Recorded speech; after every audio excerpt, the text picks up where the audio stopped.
મંગલમૂર્તિ મહાપ્રભુ શ્રી સહજાનંદ સુખરૂપ ભક્તિ ધર્મ સુત શ્રી હરિ સમરું સદાય અનુપ. બોલો સ્વામિનારાયણ ભગવાનની જય.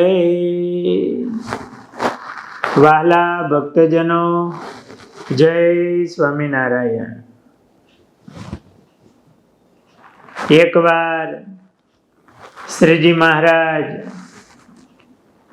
બોટાદ ગામ પધારેલા. બોટાદમાં હમીર ખાચરના દરબારગઢમાં મહારાજ ઉતરા હતા. દરબારમાં ચોક વચ્ચે મહારાજ સભા કરીને બિરાજમાન હતા. જ્ઞાન વાર્તા મહારાજ કરતા હતા. સામે સંતો ભક્તો બેઠા હતા. મહારાજની મૂર્તિનું એવું આકર્ષણ, મહારાજ કથા વાર્તા કરતા હોય તો હરિભક્તો ચકોર જેમ ચંદ્રમાની સામે જુએ એમ મહારાજની મૂર્તિના દર્શન કરતા થકા મહારાજના એક એક વેણ એનું પાન કરતા હોય. સભા પૂર્ણ થઈ એ વખતે મુકુંદ બ્રહ્મચારી મહારાજને જમવા બોલાવવા આવ્યા કે મહારાજ થાળ તૈયાર થયા છે, જમવા પધાર. બ્રહ્મચારી મહારાજ સમયે સમયે મહારાજને માટે થાળ બનાવે બહુ ભક્તિભાવથી. એ વખતે વિચરણ કરતા હોય ત્યારે એવી સગવડતા ન હોય, છતાંય બ્રહ્મચારી મહારાજને મહારાજમાં હેત એવું કે ઓછી સગવડતામાં પણ ભક્તિ એવી હતી ને, એમને હેત એવું હતું કે મહારાજને રુચિ પ્રમાણે સરસ થાળ તૈયાર કરે અને સમય ઉપર મહારાજને જમાડે. મહારાજ જમવા પધારો. મહારાજ જમવા પધાર્યા. બાજોઠ, મોટો બાજોઠ મહારાજની આગળ રાખ્યો અને થાળ પધરાવ્યો. મહારાજ જમતા હતા. એ વખતે મહારાજની પાસે બેસી અને નરસિંહ જોશી અને સોના જોશી વિરણનો પંખો ભીંજાવી અને પવન નાખતા હતા. વિરણનો પંખો એટલે વિરણ નામનું ઘાસ થાય. એ ઘાસ બહુ સુગંધી હોય અને એનો પંખો બનાવતા વીંજણો, અને એ ભીનો કરે એટલે ઠંડો પવન આવે અને સુગંધી પવન આવે. વિરણનો એ ઘાસ જ સુગંધી હોય, એને ભીનું કરેલું હોય ને મહારાજને આમ પવન નાખે. મહારાજ જમતા હતા ને મહારાજને એવો પવન નાખતા હતા. એ વખતે તેઓની સેવાથી મહારાજ બહુ રાજી થયા અને એમની પ્રશંસા કરી. પછી મહારાજે મૂળજી બ્રહ્મચારી મહારાજની પ્રશંસા કરી કે આ મૂળજી બ્રહ્મચારી અમારા સેવક છે, તેમાં 2 ગુણ બહુ ભારે છે. કોઈ પણ વ્યક્તિ હોય એમાં સદગુણો ઘણા હોય, પણ એમાં મુખ્ય ગુણો એના હોય, એના અંગ પ્રમાણેના મુખ્ય ગુણો હોય. મહારાજ કે આ બ્રહ્મચારીમાં 2 ગુણ બહુ ભારે છે. એમાં એક તો એવું કે સનકાદિક જેવું એમનું નિષ્કામપણું છે. અર્થાત આ બ્રહ્મચારી, આ મૂળજી બ્રહ્મચારી બ્રહ્માંડમાં રહેલી સર્વે નારી માત્રને માતા, બેન કે દીકરી રૂપે જુએ છે. સ્વપ્નમાં પણ તે ભાવના એની ફરતી નથી. આવા સનકાદિક જેવા એ બ્રહ્મચારી છે. 4 સનકાદિકો ભગવાનના અવતાર કહેવાય છે. એ બાળક રૂપે જ રહેલા છે. બાળક એકદમ નિર્દોષ હોય, એમાં સનકાદિકો પણ એવા નિર્દોષ. મહારાજ કે આ મૂળજી બ્રહ્મચારી એ સનકાદિક જેવું એમનું નિષ્કામપણું છે, નિર્દોષ છે. અને મહારાજે વચનામૃતમાં પણ સંભાળ્યું કે આ મૂળજી બ્રહ્મચારી એ નિર્દોષ છે, એમનું નિષ્કામપણું એવું દ્રઢ છે, એટલે એમની કરેલી સેવા અમને ગમે છે. મહારાજે આવી વાત કરી કે આ બ્રહ્મચારી સંઘાધિક જેવા છે. એ સ્ત્રી માત્ર ને માં સમાન જોવે છે, ક્યારેય પણ સ્વપ્નમાં પણ એમને બીજો ભાવ એના હૃદયમાં કામ ભાવ પ્રગટ્યો નથી. આવા નિર્દોષ બ્રહ્મચારી છે. આપણા શાસ્ત્રોમાં એવું કીધું, કનકકાંતા સૂત્રેણ વેષ્ટિતમ સકલમ જગત તાસુ તેસુ વિરક્તો યો દ્વિભુજો પરમેશ્વર. કે આખું જગત એ કનક અને કાંતા એટલે ધન અને સ્ત્રી એના સૂત્રથી વીંટાયેલું છે. એના શ્વાસ જ એમાં ચાલે છે. અને એ બેમાંથી જે વિરક્ત રહ્યો એ દ્વિભુજો પરમેશ્વર. એ માનવ હોવા છતાંય 2 ભુજાવાળો એ પરમેશ્વર છે. એમાં બ્રહ્મચારી મહારાજમાં ગુણ હતો કે એ ભગવાન જેવા હતા, નિર્દોષ હતા. બ્રહ્મચારી મહારાજ એવા નિર્દોષ.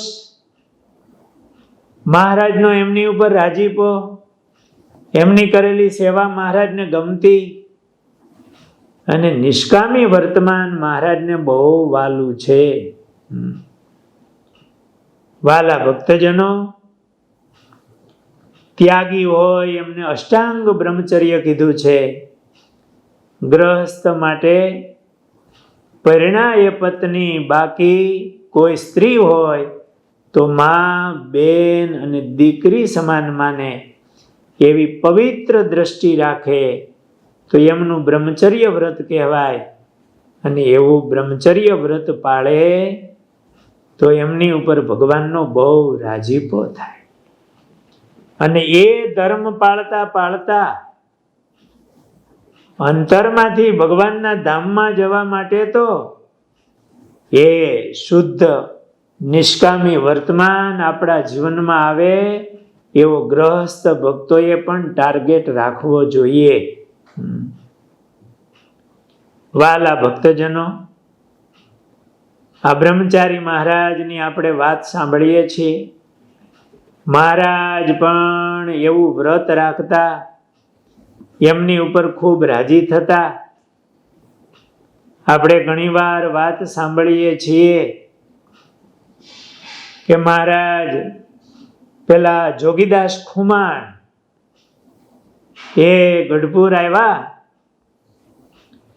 દાદા ખાચર ને હેત હતું, એકવાર આવેલા, એટલે મહારાજ પાસે દર્શને લઈ ગયા.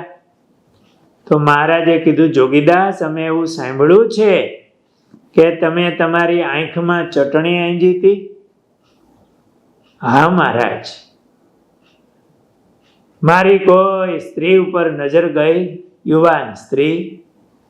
મનમાં એવો ભાવ થયો કે ભગવાને અમને રૂપ આપ્યું છે ને, પણ તુરંત વિચાર આવ્યો, મારું રૂપમાં જરાક આમ સંકલ્પ દ્રષ્ટિ ગઈ, તુરંત વિચાર આવ્યો કે મારું નામ જોગીદાસ, હું યોગીઓનો દાસ કહેવાવ. આવો સંકલ્પ. એટલે મારી છાવણીમાં આવી અને મોટી ચટણી ભરીને બંને આંખોમાં નાખી, એટલે તને આ દંડ. મહારાજ જોગીદાસ ઉપર બહુ રાજી થયા. વાલા ભક્તજનો, આપણે પણ આપણા જીવનમાં એવી દ્રઢતા કેળવવી જોઈએ. અત્યારનો સમય બહુ વિપરીત સમય છે, પણ જેમને ભગવાનને રાજી કરવા છે એમને જ્યાં ત્યાં પોતાની દ્રષ્ટિ ન જવા દેવી, દ્રષ્ટિને નિયમમાં રાખવી અને અંતરમાં આ વ્રતની દ્રઢતા કરવી, તો મહારાજનો આપણી ઉપર રાજીપો થાય. આપણા હૃદયમાં માયિક ગાઢ સંકલ્પો થતા હોય એ ટળે અને હૃદયમાં ભગવાનનું દર્શન થાય. આ બ્રહ્મચારી મહારાજ કેવા નિર્દોષ, એમનો ગુણ આવે ને આપણે એમને સંભાળીએ ને હૃદયમાં ભૂંડા ગાઢ સંકલ્પ થાય તો આ મૂળજી બ્રહ્મચારી મહારાજનું સ્મરણ થાય.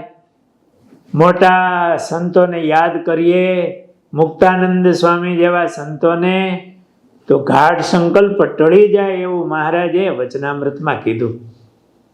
અને આ બ્રહ્મચારી મહારાજ એવા નિર્દોષ હતા એટલે મહારાજે એમની પ્રશંસા કરી કે આ બ્રહ્મચારી એ તો સનકાદિક જેવા છે, એમના જેવું એમનું નિષ્કામપણું છે. સ્વપ્નમાં પણ એને બીજો ભાવ થતો નથી. અને બીજો ગુણ એમનો કે અનુવૃત્તિ જોઈ સેવા કરવી એ એમને આવડે છે. મહારાજે એવું કીધું કે મહારાજની અનુવૃત્તિમાં બ્રહ્મચારી મહારાજ રહેતા, એ સેવક હતા. ગુરુદેવ શાસ્ત્રીજી મહારાજ એવું કહેતા કે સેવકને મન ન હોય, સ્વામીનું મન એ જ પોતાનું મન, એમનો સંકલ્પ એ પોતાનો સંકલ્પ, પોતાના મનના સંકલ્પને ઉઠવા જ ન દે. સંકલ્પ થાય તો પણ વિચારે કે મારા મહારાજની શું ઈચ્છા, એના સંકલ્પમાં મારો સંકલ્પ છે, તો એ સંકલ્પ પ્રમાણે કરે. પણ પોતાનો સંકલ્પ હોય અને એમાં ભગવાનની અનુવૃત્તિ ન હોય, આજ્ઞા ન હોય, એમનો રાજીપો ન હોય, તો એવા મનના સંકલ્પને આગળ ન જવા દે. મન છે તો મન સંકલ્પ વિકલ્પ રૂપ છે, પણ તુરત જાગૃતિ. એક તો એમને એમના ઈષ્ટદેવ, એમની ગુરુ, એમની ઈચ્છા બહારનો સંકલ્પ થાય જ નહીં, અને થયો હોય તો એને ઓળખી અને એ માર્ગે આગળ ચાલે નહીં. મૂળજી બ્રહ્મચારી મહારાજ એ મહારાજની અનુવૃત્તિમાં રહેનારા હતા. પોતાનું ધાર્યું નહીં, મન ધાર્યું નહીં, મહારાજની ઈચ્છા શું છે, એમનો રાજીપો શું છે. બ્રહ્મચારી મહારાજ સતત મહારાજની સેવામાં રહેતા, અને એ શ્રીજી મહારાજ આ ટાઇટલ આપે છે કે આ બ્રહ્મચારી મહારાજ તો અનુવૃત્તિમાં રહીને એમને સેવા કરતા આવડે છે. એવી મહારાજે એમની પ્રશંસા કરી. આવા મોટા જબરા ગુણ બ્રહ્મચારી મહારાજમાં હતા અને મહારાજે બ્રહ્મચારી મહારાજની પ્રશંસા કરી. શ્રીજી મહારાજ ઘણા પ્રસંગોએ આ મૂળજી બ્રહ્મચારી મહારાજની પ્રશંસા કરી, એમના સદગુણોની બીજા પાસે વાત કરતા. વાલા ભક્તજનો, લોયાના ત્રીજા વચનામૃતમાં મહારાજે કે મહાત્મ્ય સહિત નિશ્ચય હોય એનાથી શું શું ન થાય, એમાં મહારાજે જે આખ્યાનો કીધા ને, એમાં મૂળજી બ્રહ્મચારી મહારાજનું આખ્યાન મહારાજે કીધું છે.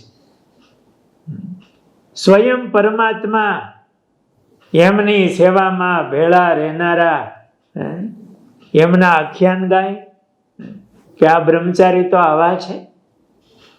આ મૂળજી બ્રહ્મચારી મહારાજ, એમની સ્થિતિ આવી ઊંચી હતી, મહારાજમાં એવી નિષ્ઠા હતી, એમનું બ્રહ્મચર્ય વ્રત નિષ્કામપણું એવું દ્રઢ હતું અને મહારાજની અનુવૃત્તિમાં રહેનારા હતા. અને મહારાજ એમની ઘણી વાર પ્રશંસા કરીને વાત કરતા.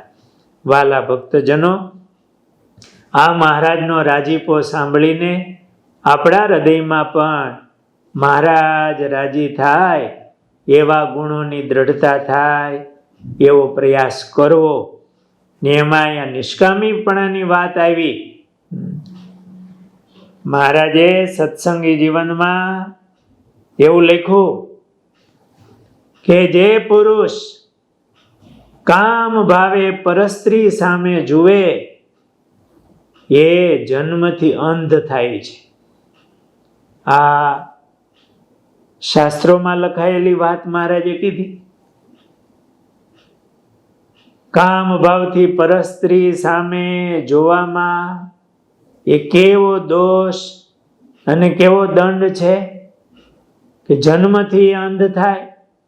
પશુઓના દેહમાં પણ ઘણાને કૂતરાના ગલુડિયા હોય તો જન્મથી આંખો આવી ગઈ હોય ને પછી કઈ દેખાતું ન હોય, પીડાઓ થતી હોય. આ બધા કર્મોના ફળ છે. મહારાજે એ બતાવ્યું ભગવાન આપણે એમના આશ્રિતોને સુખી જોવા ઈચ્છે છે. ને ભગવાનના ભક્તોએ આંખને નિયમમાં રાખવી અને આ નિષ્કામી વર્તમાન ગ્રહસ્થ ભક્તો હોય તો એમના પ્રમાણે પણ એમની દ્રઢતા રાખવી, મહારાજની આજ્ઞા પાળવી. આ બ્રહ્મચારી મહારાજના પ્રસંગથી કે મહારાજનો કેવો રાજીપો, એમનું કેવું જીવન એ સાંભળીને આપણે પણ મહારાજના એવા કૃપા પાત્ર થવું પ્રયાસ કરવો. સહજાનંદ સ્વામી મહારાજની જય.